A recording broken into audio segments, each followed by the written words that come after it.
to visit with you, my friend. What's up?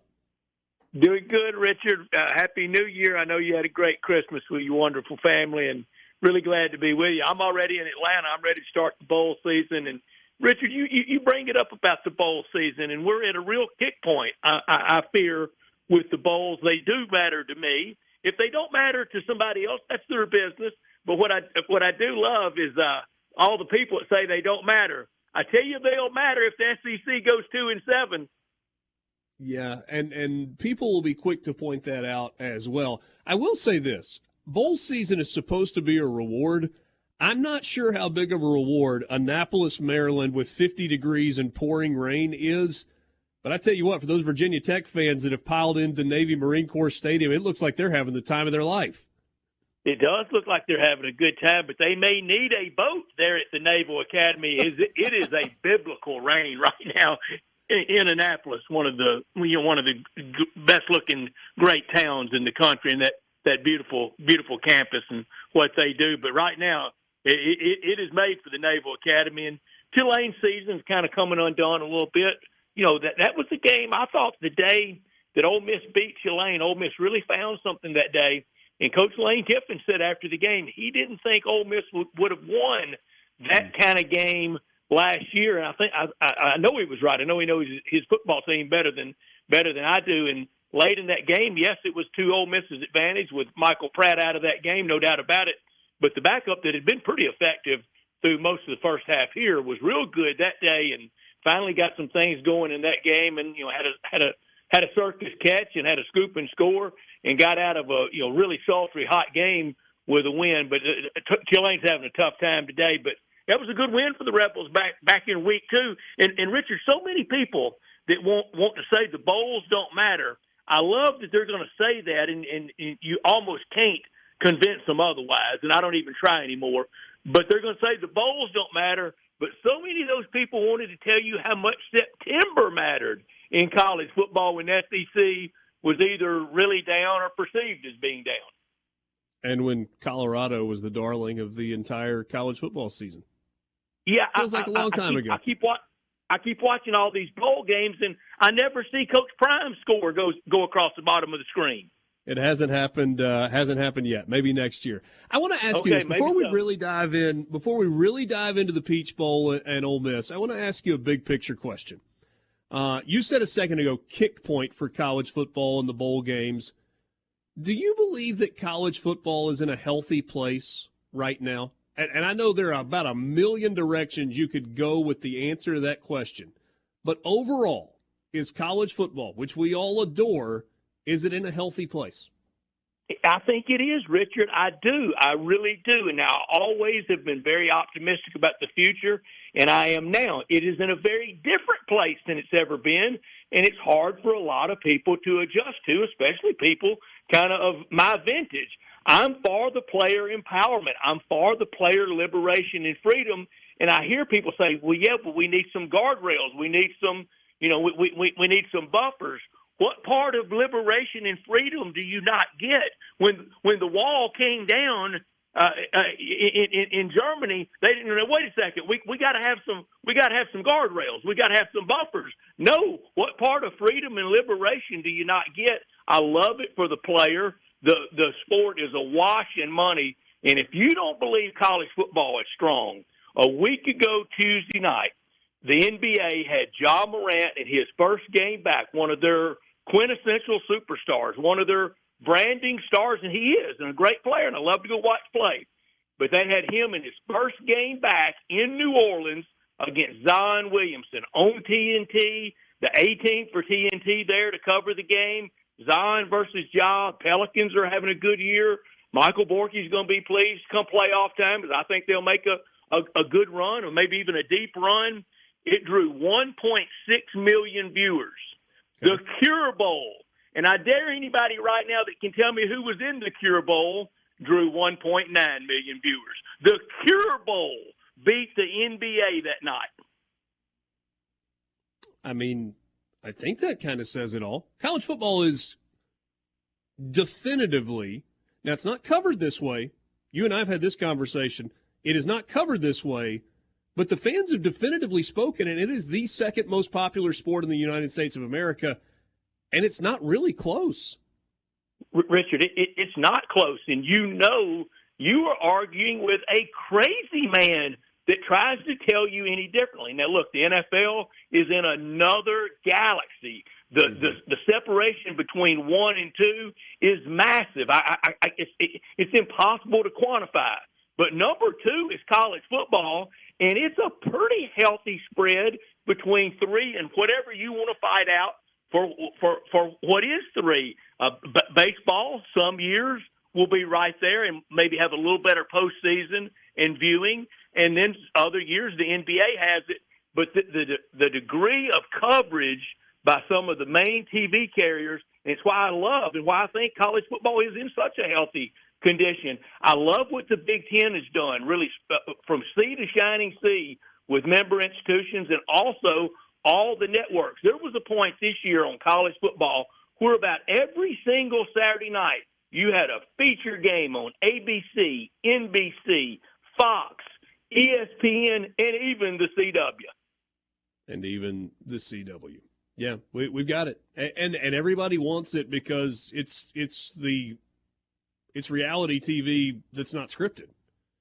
You know, you don't have to go off to an island.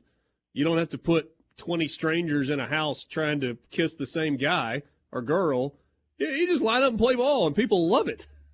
And people love it, and the reality. I bet you love reality TV, don't you, Brett? I've never watched a single solitary second of it, but I know of those shows in sports. It is the best reality. And Richard, you know the 2 things that draw me to sports. Number 1, the competition. I'm better than you. I can beat you. I can run faster than you. I can make a 3 on a par 4, and you can only make a 4. I like the competition first. And then the emotion of college football that you can get within 2 miles of the stadium and the hair stands up on the back of your neck, or for me, all 4 hairs on the top of my head. Visiting with Brett Norsworthy, Sports56, WHBQ in Memphis, pregame and postgame on the Ole Miss Sports Network from Learfield. He will be at it bright and early on Saturday when Ole Miss and Penn State, SEC Big Ten, kick off from Mercedes-Benz Stadium. That will be a 9 a.m. Central Time airtime. Brett will be opening the doors to the stadium at like 5:45. He'll be the first one there. We all know that. I want to ask you this, and then I want us on the other side of the break to kind of unpack this game a little bit and maybe get some thoughts on some other SEC teams as well. Sure. Pete Golding. Brett, you follow Ole Miss more closely than any other team in the SEC, but Alabama's there as well. And it's because of the history of the game, and it's because you've got family ties to that program under Nick Saban. Pete Golding, how do you quantify what he has meant to this Ole Miss team this year and what you think he is going to mean to this Ole Miss program going forward? We've only seen the tip of the iceberg, Richard. It's just wait until he gets just player after player after player that he's used to coaching. That's what he wants to coach, and the confidence that his boss, Coach Lane Kiffin, that he has in Coach Golding. The 2 previous defense coordinators at Ole Miss under Coach Kiffin, I think were mighty fine guys and really good football coaches. But you can just feel the symmetry with these 2. And I think it started on opening day. Really, opening day gave us kind of a window to the soul of the year. Trey Harris, marched right down the field. Trey Harris, who, a lot of people didn't even know about, is showing what he can do. Ole Miss goes up 7-0, kicks off, spotted at the 25. First play for Mercer, they go 75, untouched. I mean, just the Red Sea parted. And after the game, Coach Kiffin needling Coach Golding and how Coach Golding would accept it. And I made the point, after that play, the rest of the day, I don't think Mercer had 80 yards the rest of the day. And really the rest of the year, Coach Golding's team, I thought it played really above itself most of the year. And it's going to have to Saturday against Penn State because, Penn State, the first thing they're going to do is come out and try to mash Ole Miss, try to play bully ball. And we really didn't face a team all year that did that. Now, Georgia hit us by land, by air, by sea. They did it every way you can do it. But nobody really just lined up and said, we're going to make you like it. And Arkansas did a year ago. Brett, hold that thought for me. We're up against a hard time break. Quick timeout. More along those lines. Penn State is a 4.5-point favorite over Ole Miss in the Peach Bowl, the Chick-fil-A Peach Bowl. Mercedes-Benz Stadium this Saturday morning, 11 a.m. Central Time kickoff on ESPN. Brett Norsworthy from Sports56, WHBQ, and the Ole Miss Sports Network from Learfield joining us on the Farm Bureau guest line. Brett, why is Penn State favored in this game? I think probably because what they did to everybody not named Ohio State and Michigan, they really put it on a lot of teams, and we're going to see how good the Big Ten is. I know it's hard to get a real gauge anymore for a conference superiority, supremacy at this time of year with so many opt-outs and things like that. But I think Penn State will do what they do best, what they've done historically, from Rip Engel to Coach Joe Paterno to now even did it with Bill O'Brien, to now what they're trying to do with James Franklin. They're going to line up and try to run the ball, and it's never been a quarterback school. You can't think of many kind of the Mount Rushmore of quarterbacks at Penn State. They've had good ones. Kerry Collins was really good. I think Trace McSorley was really good, and Chuck Pacino was really good. Todd Blackledge was really good. Yeah. But when you think Penn State, you think pounding that rock, and that's what they're going to want to do. 50 years ago, their only Heisman Trophy winner was John Cappelletti.